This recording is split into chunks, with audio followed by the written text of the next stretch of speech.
अनंत कोटि ब्रह्मांड नायक राजाधिराज योगीराज परमब्रह्म सच्चिदानंद सद्गुरु श्री साईनाथ महाराज की जय. श्री साई सच्चरित्र मराठी अर्थ. अध्याय 32. गुरुमहिमा वर्णनम म्हणजे ईश्वर प्राप्ती मार्गात गुरुच्या महत्त्वाचे वर्णन. श्री गणेशाला नमस्कार असो. श्री सरस्वती देवीला नमस्कार असो. श्री सद्गुरू साई गुरु महाराजांना नमस्कार असो. श्री कुलदेवतेला नमस्कार असो. श्री साई सीता व श्रीरामचंद्र यांना नमस्कार असो. श्री सद्गुरू साईनाथांना नमस्कार असो. पूर्वीच्या अध्यायात साईबाबांच्या चरणांपाशी विजयानंद संन्यासी निर्वाण पावला आणि बाळकराम मानकर आत्मानंदात लीन झाले. तसेच तात्यासाहेब नुलकर आणि बाबांचा निस्सीम व श्रेष्ठ भक्त मेघा या दोघांनीही साईंच्या दृष्टीसमोर आपले शरीर अर्पण केले. यापेक्षाही वाघासारख्या क्रूर प्राण्याच्या मरणाच्या तऱ्हेचा मोठा चमत्कार श्रोत्यांनी ऐकला. आता ह्या चालू अध्यायात स्वतः बाबांनी वर्णन केलेला आणि श्रोत्यांसाठी अत्यंत कल्याणकारक असा गोड वृत्तांत मी कथन करतो. एकदा बाबा वनात असताना त्यांना अकल्पितपणे गुरुचे दर्शन झाले. गुरुची करणी कशी अद्भुत असते हे नीट लक्ष देऊन ऐका. या कथेचे मोठे कौतुक मी पामराने किती म्हणून वर्णन करावे. ही कथा ऐकणाऱ्यांची भक्ती व श्रद्धा वाढवणारी आणि त्यांना जन्म मरणांपासून मुक्ती देणारी आहे असे साईबाबा स्वतः आपल्या तोंडाने म्हणाले आहेत. तसेच एका बाईच्या मनात होते की बाबांचे दर्शन घ्यावे आणि तेथेच कडकडीत उपवास करून व्रतस्थ होऊन 3 दिवस राहावे. परंतु बाबांनी तिला योग्य संधी प्राप्त करून तिचा निश्चय कसा मोडवला आणि तिच्याकडून उत्तम रंगाच्या व चवदार पुरणपोळ्या कशा करवल्या. नुसत्याच करवल्या नाहीत तर तिच्याकडून मनसोक्त खावविल्या देखील. दुसऱ्याच्या कामासाठी देहाचे सार्थक करावे हे श्रेयस्कर असते. यातच आपले मोठे कल्याण असते. उपवासाहून यात अनेक फायदे असतात हे तिला कधीही विसरता येणार नाही असे कसे बिंबवून दिले. तसेच ज्याला परमार्थाची आवड असेल त्याने शाश्वत वस्तू प्राप्त करण्यासाठी कसा दृढ अभ्यास केला पाहिजे आणि कसे कठीण धाडस केले पाहिजे या अर्थाच्या अमृताहून अत्यंत गोड कथांची मालिका श्रोत्यांना भक्तिप्रेम उत्पन्न करेल आणि त्यांच्या दुःखाचा शेवट होईल. आता येथून पुढील कथा गोड असेल. ती ऐकण्याची इच्छा असलेल्यांची हौस फिटेल आणि वक्ते व श्रोते यांना स्वानंदाचा लाभ मिळेल आणि कथा ऐकणाऱ्यांचे सार्थक होईल. हे भक्तिपूर्ण अलौकिक कथानक साई स्वतःच मजकडून लिहून घेतील. मला गरीब मूर्खाला ते लिहिताना पावलोपावली आनंद वाटेल.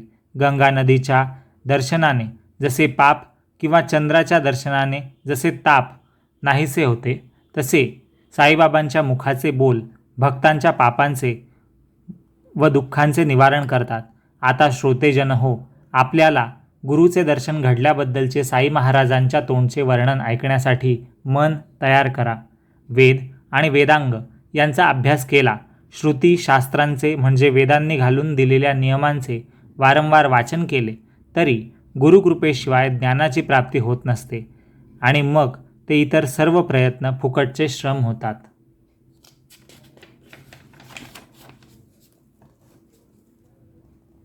आधी अदृश्य असलेला आणि नंतर स्थित किंवा व्यक्त झालेला हा अतिविस्तारलेला संसाररूपी वृक्ष जन्ममरणांच्या दुःखाने भरलेला पण डोळ्यांनी उत्पन्न केलेला व नाश पावणारा आहे. हा तोडला जाणारा आणि नाश केला जाणारा आहे म्हणून याला वृक्ष म्हणतात. तो हा अव्यक्त संसार नंतर स्थावराच्या म्हणजे एका जागी स्थिर होण्याच्या रूपाला आला म्हणून त्याला वृक्षाची उपमा दिलेली आहे. या दिसणाऱ्या व नाश पावणाऱ्या संसार वृक्षाची मुळे वर आकाशात आहेत. त्याच्या फांद्यांच्या विस्तारांची थोडीशीही कल्पना करता येत नाही. क्षणामागे क्षण लोटतात तशा याच्या शाखांना म्हणजे फांद्यांना दूरवर भिन्न दिशांना वाट फुटते आणि तो पसरत जातो. हा नेहमी लांबून मनोहर आणि सुखदायक वाटतो परंतु जवळ गेल्यावर त्याच्या अंगावर सर्व काटेच काटे दिसतात.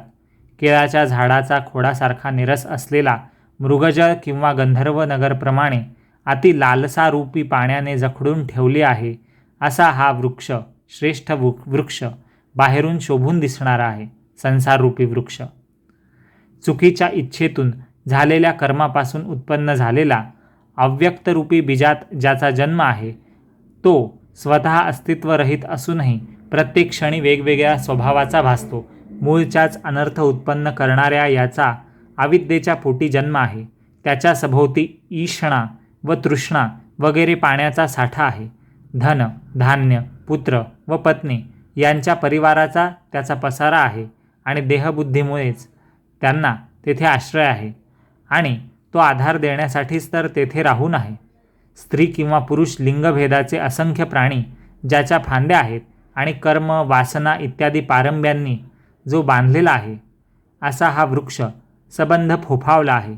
श्रुती, स्मृती इत्यादी रूपी पानांनी जो भरला, शब्द, स्पर्श इत्यादी रूपी नवीन फुटलेल्या कोवळ्या पानांनी जो तरारला, यज्ञ, दान इत्यादी क्रियारूपी फुलांनी जो बहरला आणि सुखदुःख जोडीरूपी रसाने जो भरून गेला आहे, ज्याच्या फळांना अंत नाही, तो संसार वृक्ष सगळ्यांचे जगण्याचे साधन झालेला आहे. भुवः म्हणजे पृथ्वी आणि अंतरिक्ष इत्यादी लोक म्हणजे ग्रह या संसार वृक्षापासून वेगळे नाहीत. कधी नाच, गाणे व वाद्यांचे वादन आणि कधी हसणे, खेळणे किंवा रडणे असलेला हा पुरातन काळचा अश्वत्थ पिंपळ सदा अधोवदन म्हणजे खाली तोंड केलेला म्हणजे दुःखी आणि खिन्न असतो. शबलब्रह्मी म्हणजे मायोपाधिक ब्रह्मात जो स्पष्ट होतो. विरक्तिरूपी शस्त्रामुळे ज्याचे अस्तित्व नाहीसी होते म्हणजे संसाररूपी वृक्ष फक्त विरक्ती, वैराग्याच्या भावनेनेच कापला जाऊ शकतो. म्हणून म्हटलं आहे की विरक्तिरूपी शस्त्रामुळे ज्याचे अस्तित्व नाहीसे होते, ज्याचे शुद्ध मूळ कारण जी चांगली मनोवृत्ती तिचा नैसर्गिक धर्म ज्योतिरूप आहे हे जाणून घ्या. याला अश्वत्थ म्हणण्याचे कारण की तो क्षणभंगूर आहे, उद्यापर्यंत टिकणारा नाही. म्हणजे नाही आणि श्व म्हणजे उद्या. अश्वत्थ म्हणजे उद्यापर्यंत टिकणारा नाही. असा हा संसाररूपी क्षणभंगूर वृक्ष आहे, उद्यापर्यंत न टिकणारा. भगवंताच्या योगमायेपासून उत्पन्न झालेला हा संसार क्षणभंगूर, नाशवान आणि दुःखरूप आहे. याला सनातन म्हणजे चिरस्थायी किंवा कायम असणारा असे म्हणण्याचे कारण की या संसाराची परंपरा अनादिकाळापासून चालत आलेली आहे. संसाराला दिलेल्या अश्वत्थ वृक्षाच्या उपमेसाठी पहा भगवद्गीतेतला 15वा अध्याय, ज्यात लिहिलंय की ऊर्ध्वमूलमधम शाखा अश्वत्थम प्राहुरव्ययम छंदांसी यस्य पर्णानी यस्तम वेद स वेदवित. म्हणजे याचा अर्थ असा की भगवद्गीतेत अर्थ आहे याचा, ज्या वृक्षाचे मूळ वर ब्रह्मात किंवा परमात्म्यात आहे आणि ज्याच्या शाखा म्हणजे फांद्या खाली पृथ्वीवर मानवादिकांमध्ये आहे असे असून ज्यास अविनाशी म्हणतात आणि वेद ज्याची पाने वेद आहेत, असा हा संसाररूपी अश्वत्थ वृक्ष जो जाणतो तो वेदवेत्ता म्हणजेच ज्ञानी होय. तसेच पहा कठोपनिषदाच्या 2ऱ्या अध्यायात वल्ली 3 मंत्र 1 मध्ये लिहिलेलं आहे, ऊर्ध्वमूलो अवाक्षाख एषो अश्वत्थ सनातनः. हे ब्रह्म सर्वांचा आधार असून सत्य आहे, तर हे जग स्वप्नाप्रमाणे मिथ्या आहे आणि त्याला आदी पण नाही म्हणजे सुरुवातही नाही आणि अंतही नाही म्हणजे शेवटही नाही. त्याचप्रमाणे त्याला काही आधारही नाही म्हणजे हे बेसलेस आहे, सगळं खोटं आहे, निरर्थक आहे संसाररूपी वृक्ष. मग मध्येच ते कसे राहील? ज्यासाठी विरक्त लोक म्हणजे जे वेगळे झाले संसारापासून असे लोक परिश्रम करतात. संत जेथे अनुरक्त असतात, अनुरक्त म्हणजे तल्लीन असतात किंवा ज्यांचं मन जुळलेलं आहे, आणि जे मुमुक्षूंना अपेक्षित असते, मुमुक्षू म्हणजे ज्यांना उत्तरं हवेत स्वतःच्या अस्तित्वाचे, ईश्वराच्या अस्तित्वाचे, ज्यांना मोक्षाची अपेक्षा आहे, मुक्तीची अपेक्षा आहे, असे लोक म्हणजे मुमुक्षू. तर जे मुमुक्षूंना अपेक्षित असते, संत जेथे अनुरक्त असतात आणि विरक्त जिथे परिश्रम ज्यासाठी करतात, आणि जे साधकांना म्हणजे प्रॅक्टिशनर्सला अभिप्सित असते, अभिप्सित म्हणजे इच्छित असते, ते प्राप्त व्हावे असे ज्याला वाटत असेल त्याने संतांना शरण जावे आणि शंका कुशंका सोडून ते सांगतील ते ऐकावे. मनाची मोट बांधून म्हणजे मनाची तयारी करून, बुद्धीचा कडेलोट करून म्हणजे बुद्धीचे तर्कवितर्क सोडून देऊन, माया ममता यांचा सर्वस्वी त्याग करून, म्हणजे कुठल्याही लाभ लोभ मोहामध्ये न अडकता गुरूंच्या चरणांकडे नीट लक्ष द्यावे. खोट्या शंका टाकून द्या, नाहीतर त्या वाटेत अडथळा आणतील. अभिमानाला पायाखाली दाबून टाका, म्हणजे स्वतःवर गर्व करू नका. विनम्र राहा, म्हणजे संसाराच्या पलीकडच्या किनाऱ्याला तुम्ही जाऊन पोहोचाल. या अर्थाची एक गोड आख्यायिका म्हणजे गोष्ट बाबा स्वतः सांगतील ती ऐका. त्यातील गुरुवचनरूपी अमृत पिऊन, म्हणजे गुरु काय उपदेश करत आहेत हे समजून, याचा अर्थ समजून घेऊन तुम्हाला फार आनंद होईल. आता साईबाबा गोष्ट सांगताय स्वतःची.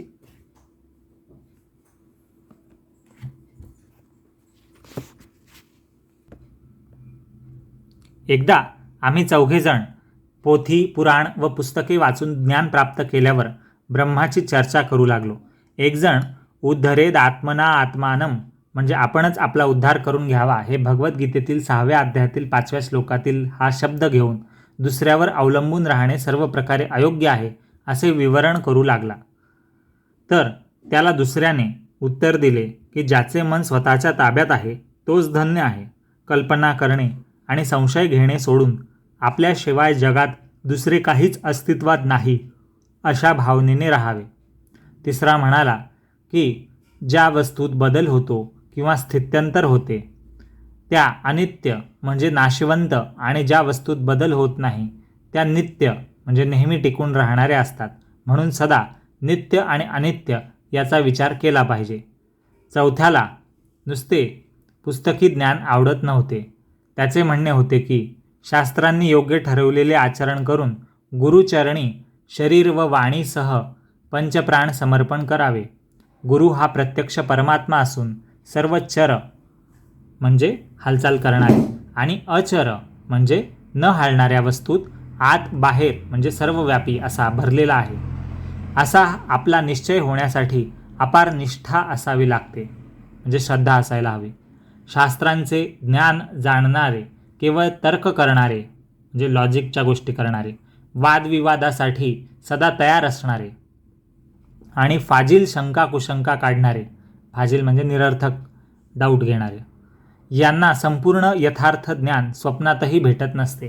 तेथे केवळ शुद्ध मनाचा, भक्तियुक्त अंतःकरणाचा श्रद्धावान माणूस पाहिजे. असे आम्ही चौघे बुद्धिवान त्या ब्रह्माचा काही शोध लावावा म्हणून निघालो. आमच्यापैकी तिघांची इच्छा होती की तो शोध आपल्याच बुद्धीने स्वतंत्रपणे आणि निश्चिंत मनाने आपण लावावा. नंतर वनात स्वच्छंदपणे फिरत असता वाटेत एक वणजारी भेटला. वणजारी म्हणजे परगावाहून धान्य मीठ इत्यादी बैलावर वाहून आणून विकणाऱ्या आणि त्यानिमित्त वनातल्या सर्व वाटा रस्ते जंगलातले नीट ज्याला ठाऊक आहे असा लमाण जातीचा माणूस, त्याला वणजारी म्हणतात. तर तो भेटला आणि त्याने आम्हाला विचारले की कडक ऊन पडले आहे, कोठे आणि कशासाठी जात आहात. आम्ही उत्तर दिले की आम्ही वन आणि वनातील आतल्या भागाचा शोध करत आहोत. त्यावर त्या वंजाऱ्याने आम्हाला आणखी विचारले की कशाचा एवढा शोध लावित आहात. तर उत्तराप्रित्यर्थ आम्ही म्हणालो की गुप्त गोष्टीची वाच्यता म्हणजे गवगवा बरे नव्हे, म्हणजे आमचे सिक्रेट्स आम्ही असे सांगणं योग्य नाही. तरी पण आम्हा चौघांची धावाधाव पाहून त्या वंजाऱ्याचा जीव कळवळला आणि तो म्हणाला की वन फिरण्यास कठीण असते. नीट माहिती असल्याशिवाय आपल्या मनाने वाटेल तिकडे फिरू नये. रानावनात हिंडण्याकरता बरोबर वाटाडा घ्यावा. वाटाड्या म्हणजे ज्याला रस्ते माहिती आहेत, तो मार्गदर्शक. भर दुपारी असे धाडस आणि परिश्रम कशासाठी करता. गुप्त गोष्ट सांगू नका, परंतु या बसा, भाकर तुकडा तरी खा आणि पाणी प्या आणि नंतर जा. माणसाने सबुरी राखावी. सबुरी म्हणजे पेशन्स. तो वणजारी इतक्या कळकळीने विनवणी करत होता तरी आम्ही त्याची विनंती धिक्कारून तसेच पुढे निघालो आणि शेवटी मार्गात अत्यंत थकलो. आम्ही सगळे शहाणे आहोत, आपला मार्ग आपणच शोधून काढू, वाटाड्याची काय जरुरी असा मनात गर्व आमच्या होता. परंतु ते रान अतिशय दूरवर पसरलेले, मोठ्या उंच वृक्षांनी भरलेले, सूर्याची किरणेही जेथे शिरू शकत नव्हती तेथे मग वाट काढणे कुठले. दिशांबद्दल भ्रांती होऊन म्हणजे दिशा कोणती आहे ते न समजल्याने वाट चुकून इकडे तिकडे आम्ही व्यर्थपणे भटकलो, पण दैव म्हणजे नशीब थोर की पुन्हा त्याच जागी आम्ही नेमके परत आलो. नशिबाने गेलेल्याच मार्गाने परत फिरवले आणि पुन्हा पूर्वीचा वंजारी भेटला. तो म्हणाला, भलत्याच आडमार्गाला लागला वाटते. केव्हा केव्हा बुद्धीचा शहाणपणा चालत नाही. कार्य लहान असो की मोठे, कोणीतरी बोटाने मार्ग दाखवणारा असावा लागतो. रिकाम्या पोटी कशाचा शोध लागत नाही. बुद्धीला अडथळेही फार मोठे असतात. ईश्वरी नेम असल्याशिवाय म्हणजे ईश्वराची इच्छा असल्याशिवाय वाटेत कोणाची गाठ होत नसते, म्हणजे भेटत नाही कोणी. अन्नाला पाठ देऊ नये, म्हणजे अन्न तयार असेल, उपलब्ध असेल तर ते जरूर खावं, अन्नाला मान द्यावा, स्वीकारावं, नकार देऊ नये. आणि पुढे वाढलेले ताट ढकलून देऊ नये. कोणी भाकर तुकडा देऊ लागला आणि तो खा म्हणू लागला तर त्याचा शब्द हाच पूर्ण शुभशकून मानावा आणि कार्य विघ्नाशिवाय पार पडेल असे जाणावे. आता थोडेसे जेवा आणि किंचित धीर धरा. परंतु 4पैकी 3घांना तो सुविचार पसंत पडला नाही आणि ते पुन्हा काही खाल्ल्याशिवाय निघाले.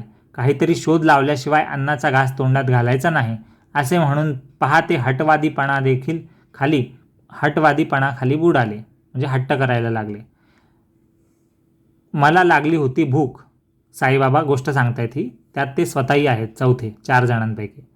तर ते म्हणतायत की मला लागली होती भूक आणि तहानेने घसा सुकून कोरडा पडला होता. वंजाऱ्याचे अलौकिक प्रेम पाहून मला त्याचे कौतुक वाटले. आम्ही मोठे बहुश्रुत विद्वान, बहुश्रुत म्हणजे खूप ज्ञान असलेले, विविध विषयांचं ज्ञान असलेले असे विद्वान, आम्हाला दयामाया ठाऊक नाही. श्रीमंत असून अगदी कंजूस आहोत. श्रीमंत असून अगदी कंजूस आहोत असं का म्हणताय साई? की ज्ञानाने श्रीमंत आहोत, पण वृत्ती, स्वभाव, जो दयाभाव पाहिजे, नम्रता पाहिजे, विनम्रपणा पाहिजे, तर तो नाही आहे, म्हणजे आम्ही कंजूस आहोत असं म्हणतायत साई. कोणालाही जेवायला आम्ही घातले नाही, परंतु हा तर अशिक्षित आणि काही योग्यता नसलेला, म्हणजे त्याची कॅपॅसिटी नाही आहे, त्याची लेवल नाही आहे ज्ञानाची वगैरे, तरीही नीच वर्णाचा म्हणजे जो उच्चभ्रू समजले जाणारे असे कर्म करत नाही, तो स्वतःचा उदरनिर्वाह फक्त करतोय असा वंजारी जातीचा माणूस.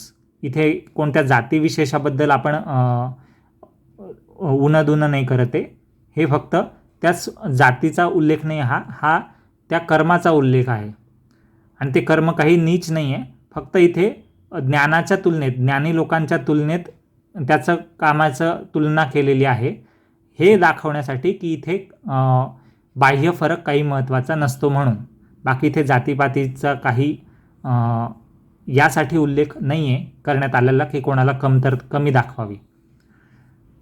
श्रोत्यांनी ही नोंद नक्की घ्या.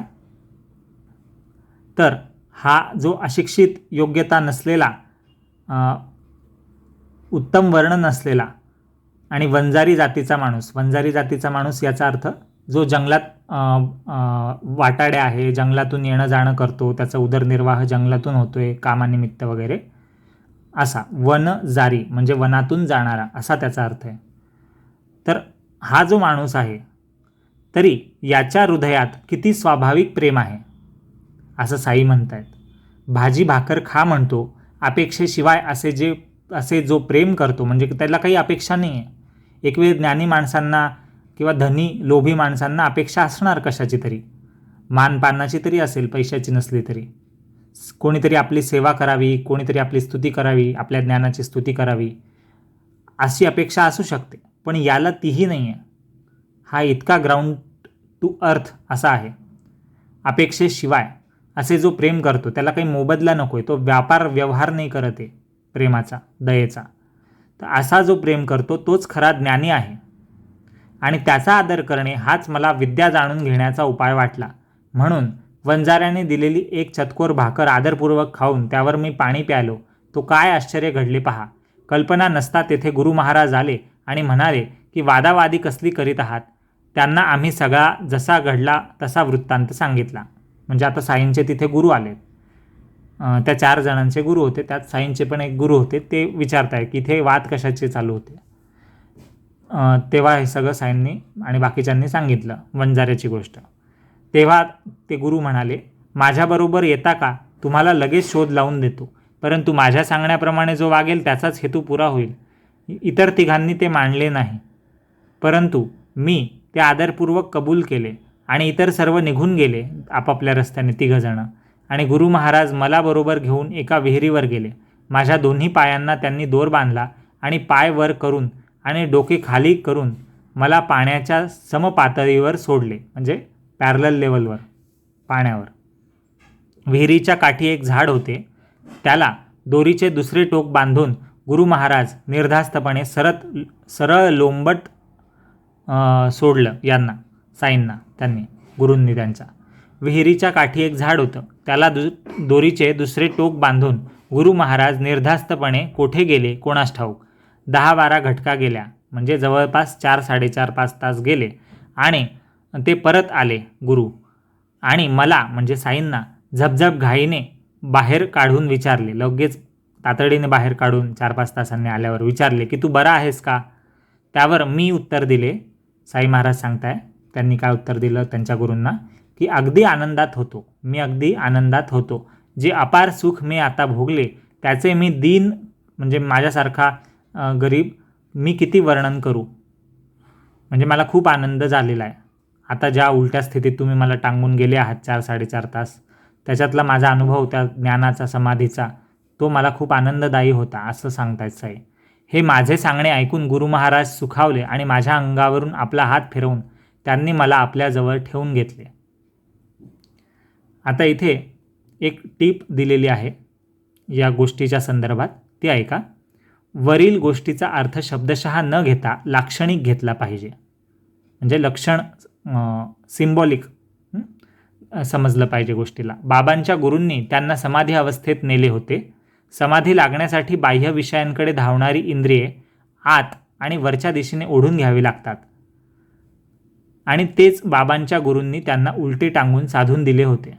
विहीररूपी संसारात पाणीरूपी विषयांजवळ बाबांना ठेवले होते, त्याचवेळी हात न पोचण्या इतके विषयांपासून दूरही ठेवले होते, म्हणजे पाण्यापासून.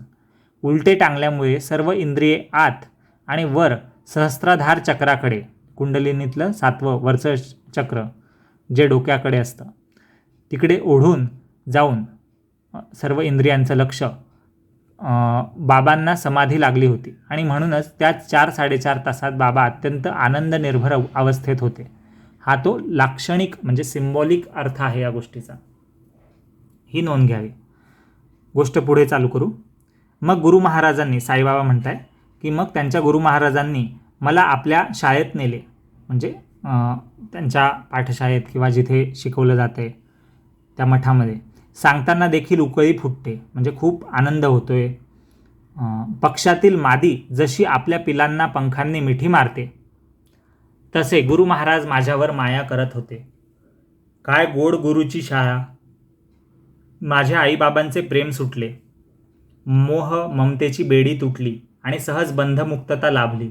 जिंकण्यास कठीण अशा आशा सुटल्या.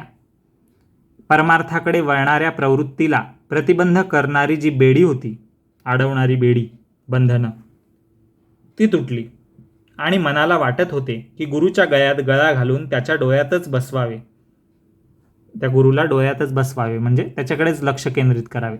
गुरुचे प्रतिबिंब जर डोळ्यात नसेल तर तो शुद्ध मांसाचा गोळा आहे किंवा त्यापेक्षा मी आंधळाच बरा असे वाटत असे. अशी ही गुरुची शाळा मला झाली. अशा या शाळेला पाय लागल्यावर कोण फुटक्या नशिबाचा माघारी परत जाईल. माझे घरदार, आईबाप हे सर्व गुरु महाराजच झाले. मनासकट इतर सर्व ज्ञानेंद्रिये आपली स्थाने सोडून ध्यान करण्याच्या प्रवृत्तीसाठी एकाग्र डोळ्यातच येऊन ठेपली, म्हणजे सर्व इंद्रियांनी लक्ष गुरुकडे वळवलं. गुरु महाराज हे एकच दृष्टीचे लक्ष असणे, ध्येय असणे, इतर सर्व गोष्टी गुरुसारख्याच वाटणे, गुरुशिवाय दुसरे काहीच न दिसणे, यालाच अनन्य अवधान म्हणजे एकाच विषयाचे ध्यान, चिंतन असे म्हणतात. अशा प्रकारे गुरूंच्या स्वरूपाचे ध्यान करू जावे तर मन व बुद्धी यांची गती थांबते. म्हणून शेवटी गुपचूप बसून एकही शब्द न बोलता त्यांना फक्त नमस्कार करावा. नाहीतर एखादे वेळी ज्ञान मिळवण्यासाठी गुरु करायला जावे तर चांगल्या उपदेशाच्या नावाने शून्य, दक्षिणेनिमित्त पैसाही गमवावा आणि शेवटी पश्चाताप पदरी पडावा असे भक्तांचे होते. ज्यांची गूढ ज्ञानाची म्हणजे विशेष दिव्य ज्ञानाची, ब्रह्मज्ञानाची केवळ बाष्कळ बडबड असते. जो आपला निष्पापपणाचा डंका वाजवत असतो, म्हणजे मी किती साधा आहे वगैरे, आणि ढोंगाचे शिक्षण तर ज्याला बालपणापासूनच मिळाले असते. ढोंगाचे शिक्षण म्हणजे नाटकी वागतोय, जो नाटक करतोय, असा जर गुरु असेल तर तो शिष्याला शेवटी काय देणार? बाहेरून दिसायला कौटुंबिक व्यवहारापासून अलिप्त, म्हणजे दूर कुटुंबाच्या गोष्टींपासून, परंतु आतून मनाला शांती नाही, ज्याला स्वतःला अनुभव नाही, त्याची शाळा म्हणजे त्याने जे शिकवणं आहे, त्याचा जो उपदेश देणं आहे ते निकामी असतं. जेथे पुस्तकी ज्ञानाचा अतिरेक असतो, जेथे ब्रह्मज्ञानाचा अनुभव नसतो, जेथे गुरु स्वतःचा मोठेपणा स्वतःच्याच तोंडाने सांगत असतो, तेथे शिष्याचे कल्याण कसे होईल? ज्याचा बोल वर्मी झोंबत नाही, हृदयात जाऊन भिडत नाही, ज्याचं बोलणं वाईट वाटत नाही, ज्याच्या बोलण्याने, ज्याचा पुरावा मनाला पटत नाही, त्याचे गुरुत्व काय कामाचे? असो, अशा प्रकारे माझ्याकडून उपासना करून घेतली आणि मला ब्रह्मज्ञानाचा ठेवा माझ्या गुरूंनी दाखवला. ठेवा म्हणजे साठा. मला किंचितही शोध करावा लागला नाही की अर्थ जाणण्याचा प्रयत्नही करावा लागला नाही. सर्व अर्थ आपोआप स्वतःच प्रकट झाला आणि विनाकष्टे हाती लागला. गुरुकृपेची अशी लीला असते. शोध करणे जागच्या जागीच राहिले. खाली डोके व वर पाय करून गुरु महाराजांनी उफराटे म्हणजे उलटे टांगल्याने मला आनंद कसा झाला हे त्यांचे त्यांनाच ठाऊक. संतांच्या घरचे लक्षण उलटेच असते. हे ब्रह्मज्ञान स्वतः अनुभव घेऊनच प्राप्त करून घ्यायचे असते. म्हणून तेथे श्रद्धा हाच एक आधार असतो आणि गुरुकृपा हे एकच साधन असते.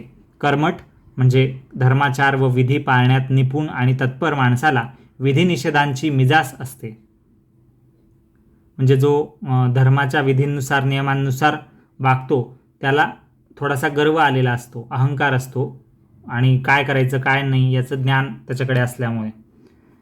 ज्ञानी माणसाला ज्ञानाचा गर्व असतो आणि योग्याला, जो तपस्या वगैरे करतो आहे, योग साधना करतोय, त्याला ढोंगाचे श्रम असतात, म्हणजे तो खोटेपणाचा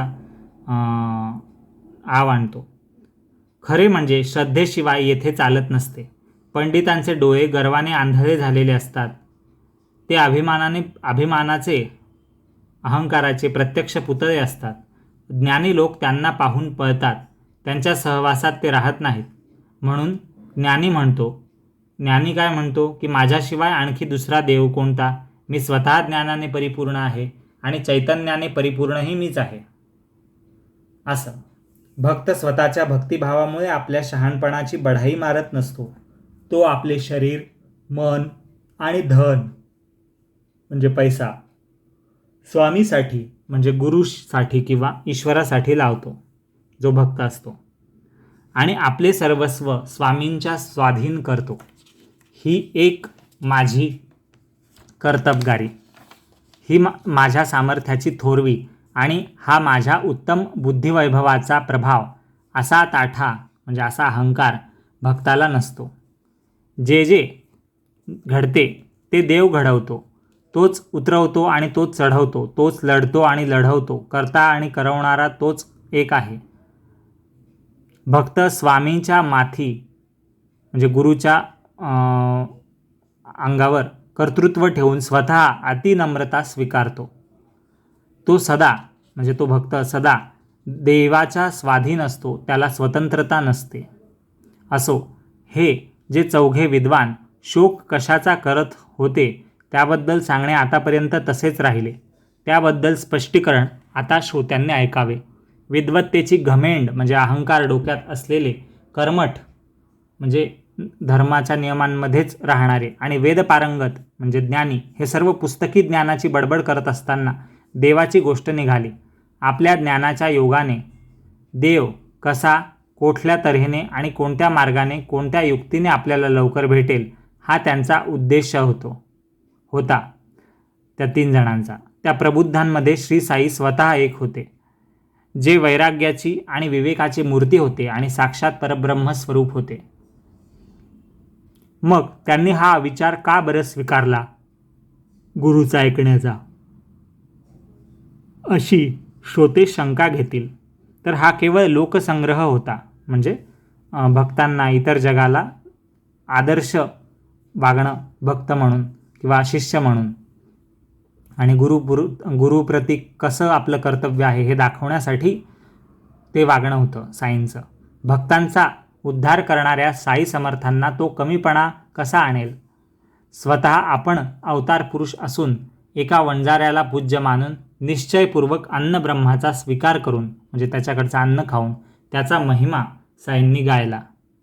म्हणजे तो किती साधा असून ज्ञानी आहे, त्याच्या मनात कसलं पाप नाही आहे किंवा काही अपेक्षा नाही आहे, असं त्या वंजाऱ्याबद्दल महिमा साई बोलत आहेत. अन्नम ब्रह्मेती व्यजानात हे तैत्तिरीय उपनिषदात वल्ली 3 अनुवाक 2 मध्ये लिहिलं आहे, ज्याचा अर्थ आहे की अन्नाला ब्रह्म म्हणतात. कारण ब्रह्माप्रमाणेच सर्व प्राणी अन्नाच्या परिणामभूत वीर्यापासून उत्पन्न होतात. अन्नामुळेच त्यांचे जीवन सुरक्षित राहते आणि मेल्यानंतर ते अन्नस्वरूप अशा पृथ्वीत विलीन होतात. म्हणजे हा देह अन्नाने बनतो, अन्न खाऊन, आणि अन्न बनूनच हा देह जमिनीत नष्ट होतो. तसेच त्या अन्नाचा जो अनादर करतो, अपमान करतो, त्याचे नुकसान कसे होते हे सांगून गुरुशिवाय ज्ञान कोणालाही प्राप्त होत नसते याविषयीची प्रबुद्धांची कहाणी सांगितली. माता, पिता आणि आचार्य यांच्या उपदेशाशिवाय धर्माचे ज्ञान शक्य नसते आणि ते सुद्धा अभ्यास करण्यावर अवलंबून असते आणि विधिविधानपूर्वक संपादल्याशिवाय व्यर्थ असते. या सर्वांचा आशीर्वाद मिळवावा लागतो. मातृवान, पितृवान व आचार्यवान भवो हे श्रुतिवचन प्रख्यात आहेच. म्हणजे मातृदेवो भव, पितृदेवो भव, आचार्य देवो भव हे तैत्तिरीय उपनिषदात वल्ली 1 मध्ये अनुवाक 11 मध्ये म्हटलं आहे. याचा अर्थ असा आहे की माता, पिता म्हणजे आई वडील आणि गुरु या तिघांना देवस्वरूप मानून त्यांना सदा नेहमी नमस्कार करून त्यांची सेवा करून त्यांच्या आज्ञेचे पालन करत जा, असा याचा अर्थ. या तिन्ही गोष्टींचे पालन किंवा यज्ञ, वेदांचे पठण आणि दानधर्म करणे हे जन्ममरण टाळण्याचे सोपे साधन आहे. म्हणजे गरिबांची मदत करा, दान करा, तुमच्या विषयांवरची आसक्ती त्यामुळे सुटेल. आणि वेदांचं पठण करा म्हणजे तुम्हाला ज्ञान मिळेल, तुमचं अज्ञान दूर होईल. आणि या गोष्टींचं पालन करा, आई वडील आणि गुरूंच्या सेवेचं, असं. आणि यज्ञ करा म्हणजे तुम्हाला जे कर्म आहे, कर्तव्य आहे ते करा. या तिन्ही गोष्टींचे पालन, या सगळ्या गोष्टींचं आचरण करणं हे जन्ममरण टाळण्याचं सोपं साधन आहे. ही सर्व चित्तशुद्धीचे साधनं आहेत. म्हणजे मनाला शांतता, समाधान आणि आनंद लाभतो. त्याशिवाय आत्मरूपी ब्रह्माची संपत्ती हाती लागत नसते आणि त्याशिवाय जगणे म्हणजे जन्माला व्यर्थच आल्यासारखे होईल. शरीर, इंद्रिय आणि मन आणि बुद्धी हे सर्व सुद्धा ज्याला समजू शकत नाही, दोन्ही पुरावे ग्राह्य धरले जात नाहीत. असे म्हणजे पुन्हा एका, शरीर, इंद्रिय, मन आणि बुद्धी हे सर्व मिळून सुद्धा ज्याला ओळखू शकत नाही, समजू शकत नाही, असे जे समजण्यास कठीण आत्म्याचे स्वरूप आहे. म्हणजे शरीराला आत्मा काय हे समजत नाही, इंद्रियांना समजत नाही की आत्मा काय, मनाला समजत नाही की आत्मा काय, आणि बुद्धीलाही समजत नाही की आत्मा काय. तर असा जो कठीण आहे समजण्यास आत्मा, त्याचं स्वरूप, तर त्या आत्म्याचं स्वरूप, रूप, त्याचा साक्षात्कार केवळ गुरुकृपेने होतो. जेथे प्रत्यक्ष किंवा अनुमान, प्रत्यक्ष म्हणजे प्रॅक्टिकली विथ प्रूफ, किंवा अनुमान म्हणजे अंदाज, गेस, हे दोन्ही पुरावे ग्राह्य धरले जात नाहीत. ती वस्तू हाताच्या तळव्यावर ठेवलेल्या आवळ्याप्रमाणे, म्हणजे तळ हातावर ठेवलेल्या एखाद्या छोट्याशा गोष्टीप्रमाणे इतकी स्पष्ट. गुरुशिवाय कोण बरं दाखवून देईल? धर्म, अर्थ आणि तिसरा पुरुषार्थ काम. धर्म, अर्थ, काम, मोक्ष. तर त्यापैकी धर्म, अर्थ आणि तिसरा पुरुषार्थ काम हे प्रयत्न करून साध्य होतील. म्हणजे धर्मानुसार आचरण करणं, जीवन व्यवहार जगणं, कर्तव्य करणं. अर्थ म्हणजे त्या धर्माने केलेल्या कामांनुसार, विचारांनुसार संपत्ती कमावणं.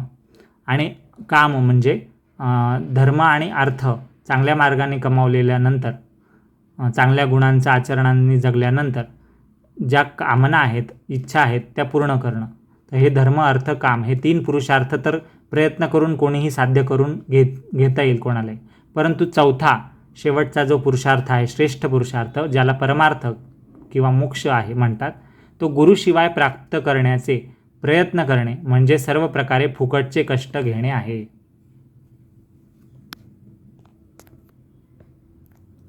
या शिर्डीच्या दरबारात ज्योतिषीही येत असतात आणि बाबांना नमस्कार करीत असत आणि थोरा मोठ्यांना मनुष्य देहाचे भविष्य सांगत असत.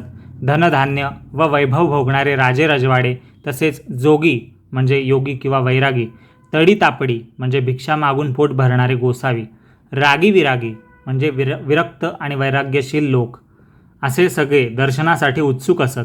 जप करणारे, तप करणारे, व्रत करणारे, संन्यासी, यात्रेकरू, तीर्थक्षेत्राच्या ठिकाणी राहणारे आणि गायक तसेच नाचे म्हणजे नर्तक आपल्या लवाजम्यासह म्हणजे ग्रुपसहित शिर्डीला बाबांच्या दर्शनाला येत असत. महार देखील म्हणजे इतर जातीतले लोकसुद्धा साईंच्या दरबारात जोहार करण्यास येत असत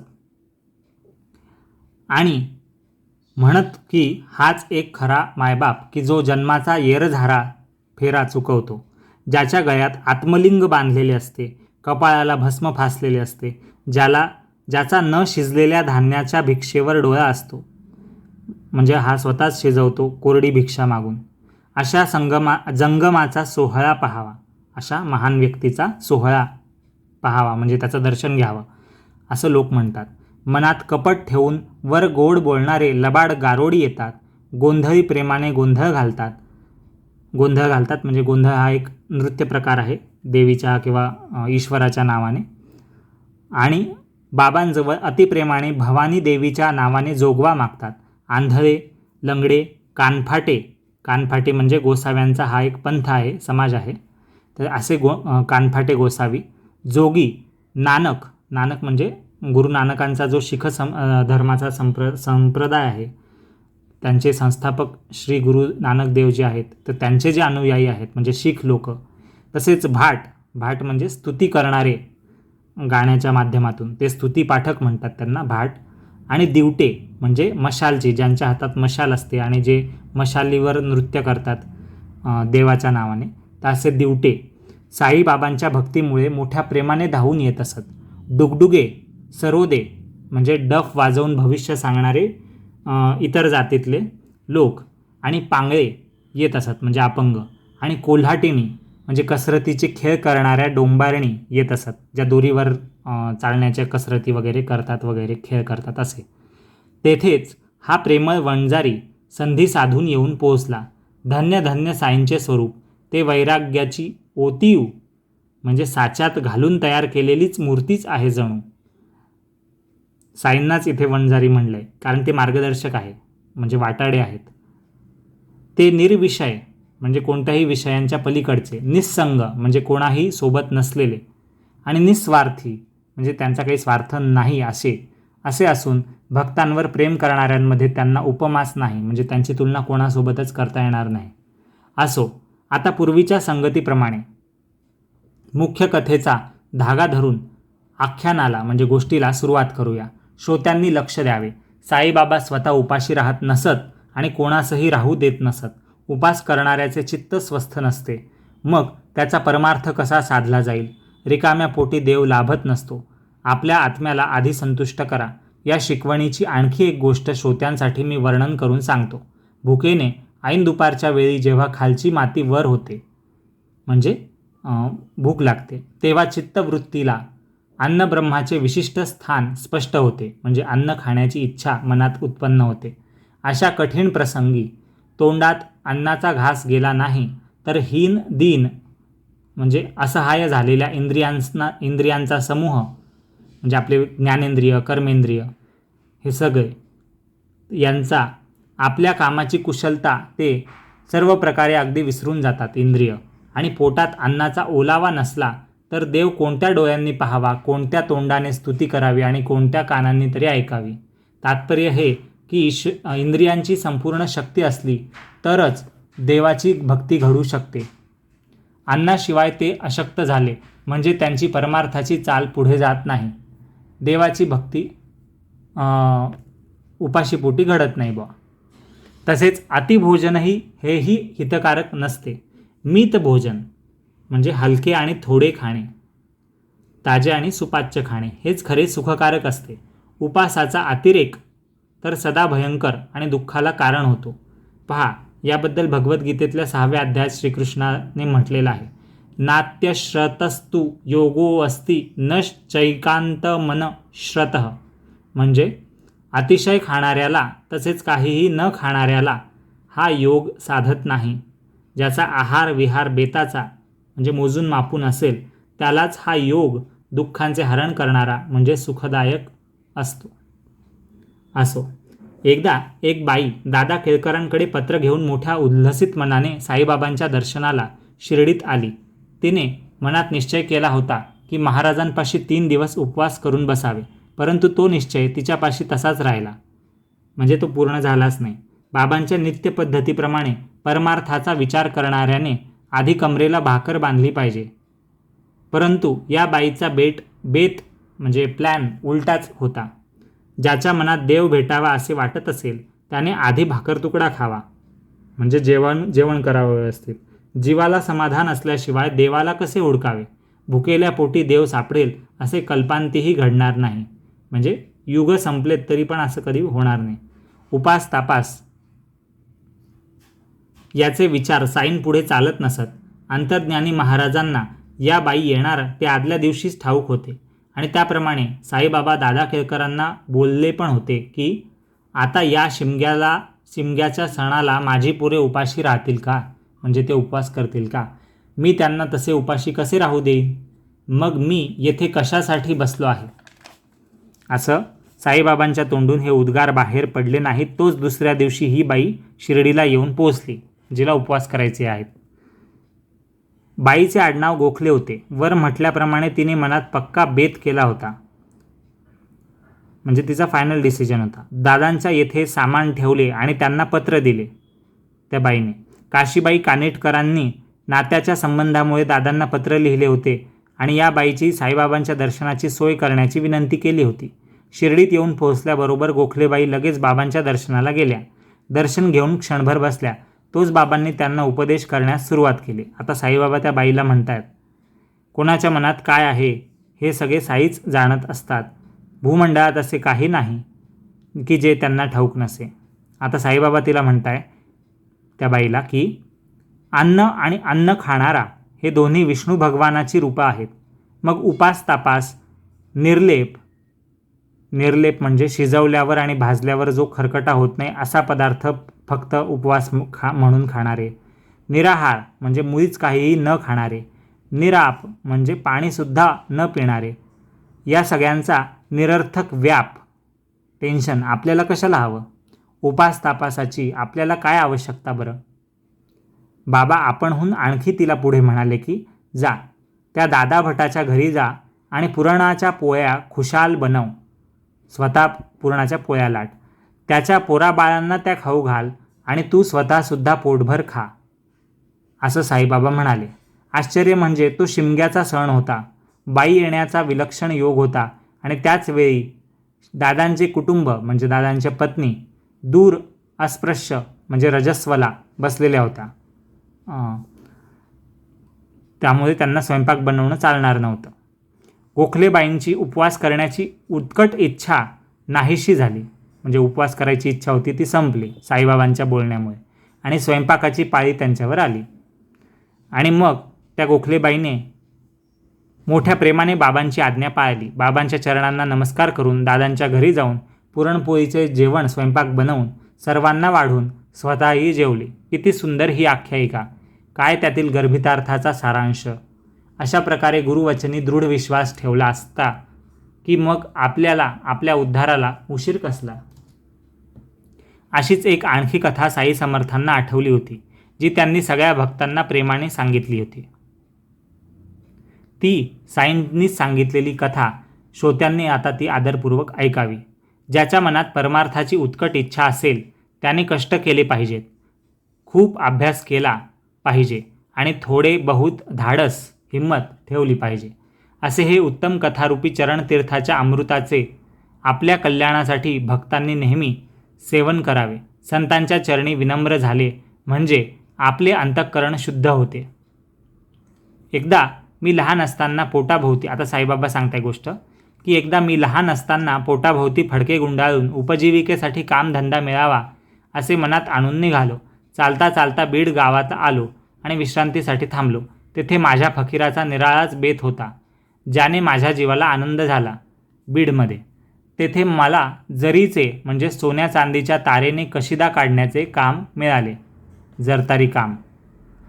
मीही मुळीच विश्रांती न घेता काम केले आणि फकीराचा पराक्रम पहा, माझे ते सगळे कष्ट फळाला आले, म्हणजे चांगले परिणाम दिसले. माझ्या आधी लागलेल्या 4 हुशार आणि नावाजलेल्या पोरांनीही म्हणजे काम करणाऱ्या कर्मचाऱ्यांनीही तिथे काम माझ्यासोबत केले होते.